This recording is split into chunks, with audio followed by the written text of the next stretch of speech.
Hi, it's Paul from Derivan, and today we're going to look at using polymer gloss varnish in a really cool way to use it to transfer an image onto another surface. So it's a little bit tricky, but let's have a go. Okay, so first of all, we've got a photocopy, and it's just a page out of a Melways, and we're going to use some polymer gloss varnish with a tiny bit of water, and we're just going to give it a couple of coats. So let's get started. So the important thing is that we coat this liberally and we go in one direction, just like the band, and then we go, once that's dry, we'll come through the other way and then again this way. So it'll end up with 3 coats. Okay, so now we've got 2 pieces of our map that has just got 3 coats of polymer gloss varnish on it. So it's just blank on the back and we've painted the front like we showed you before. Now I've got 2 pieces because we're going to show you 2 ways of adhering it to paper.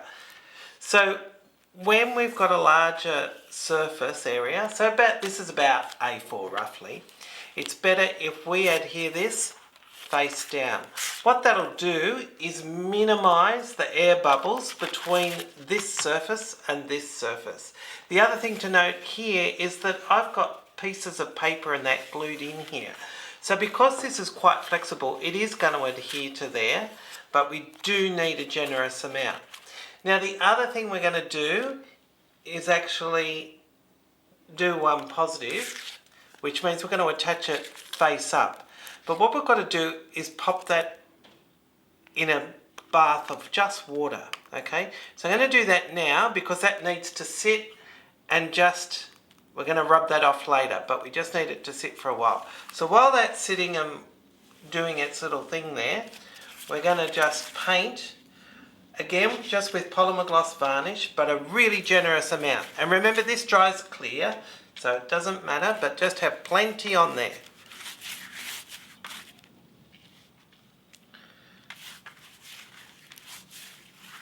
Now, once we're happy the surface is coated, we can just put our sheet face down. And for those of you that were cluey, will notice that our map of Melbourne has changed to a map of Sydney. Now also, this needs to be burnished really well. Remember there was that glued on bit of paper under there?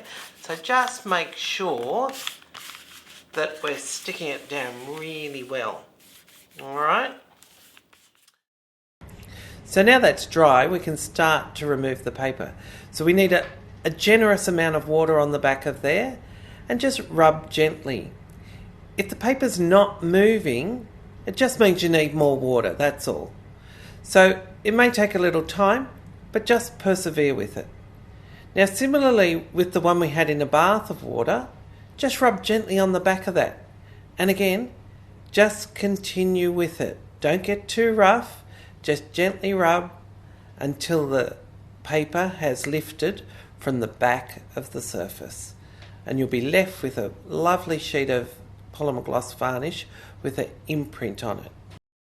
So now we've got this image ready to attach, and what we're going to do is use polymer gloss varnish, and like before we're just going to add it to our painting. So a generous amount on the surface and then just place it on, and it's done. Really simple. So we've just fast forwarded with the magic of TV, and this is now dry. So can we see where there's a light tone on top of a light area, it's quite transparent. Whereas where it's a light tone but we've gone over the top of an undertone, we can still see the lines, but the bottom work is still coming through the transfer. So that was the one where we had it in the bath of water and we took the paper off. Notice how that it's the right way around on the paper so we can read all the words. Now remember the other bit that we did? Now, having a look at this bit, remember this is the A4 that we put face down. And of course we put it face down, all the lettering and the text is in reverse. So the other thing with this is that can we see areas here where the paper's still adhered just slightly and a little bit over here. We can rectify these problems by just adding a tiny bit of polymer gloss varnish across the top of that again. That'll eliminate those marks.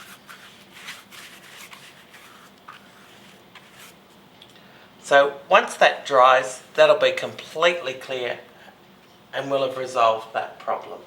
So have a bit of fun with both those techniques. It's really good for adding images into your work. Remember, if you're going large, your image is going to end up in reverse. But if we're going small, we can always add that image as it was. So have a bit of fun there and look for interesting images and interesting pieces of text to add back in.